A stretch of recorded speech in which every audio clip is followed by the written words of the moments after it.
New York সিটির ইতিহাসে এক নতুন অধ্যায় রচনা করলেন ডেমোক্র্যাট প্রার্থী জোহরান মামদানি।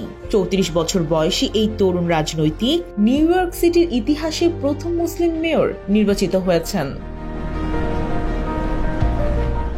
গতকাল মঙ্গলবার অনুষ্ঠিত নির্বাচনে তিনি পরাজিত করেছেন সাবেক গভর্নর ও স্বতন্ত্র প্রার্থী এন্ড্রু কুমো এবং রিপাবলিকান প্রার্থী কার্টিস সিলওয়াকে।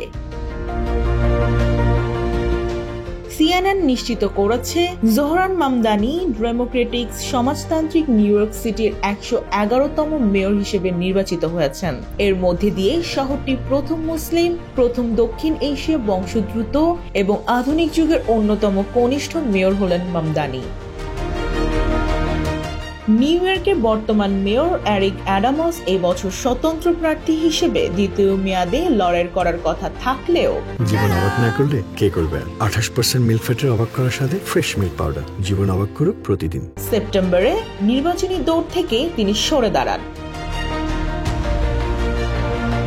নির্বাচনে এবার ভোটার উপস্থিতিও ছিল ঐতিহাসিক। স্থানীয় সময় মঙ্গলবার সন্ধ্যা ৬টা পর্যন্ত প্রায় ১৭ লাখ মানুষ ভোট দিয়েছেন, যা গত ৩০ বছরের মধ্যেই সর্বোচ্চ। এর আগে ১৯৯৩ সালে নির্বাচনে প্রায় ১৯ লাখ মানুষ ভোট দিয়েছিলেন।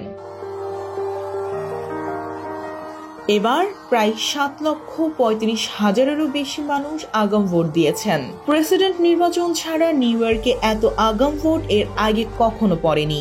অ্যাস্টোরিয়া এলাকায় নিজ কেন্দ্রে ভোট দেন মামদানি।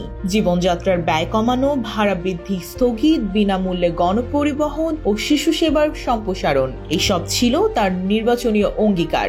ধনীদের উপর অতিরিক্ত কর আরোপ করে এসব কর্মসূচির অর্থায়নের পরিকল্পনা জানিয়েছিলেন তিনি।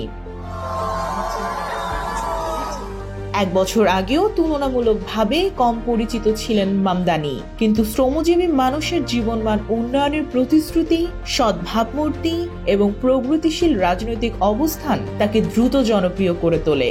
মাত্র ১ বছরের মধ্যেই অল্প পরিচিত প্রার্থী থেকে হয়ে ওঠেন শহরের সবচেয়ে আলোচিত নেতা।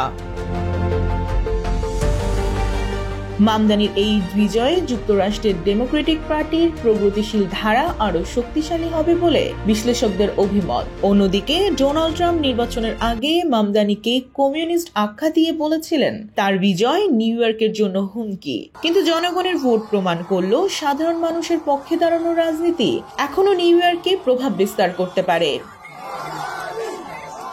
ডেস্ক রিপোর্ট, জয় দিন।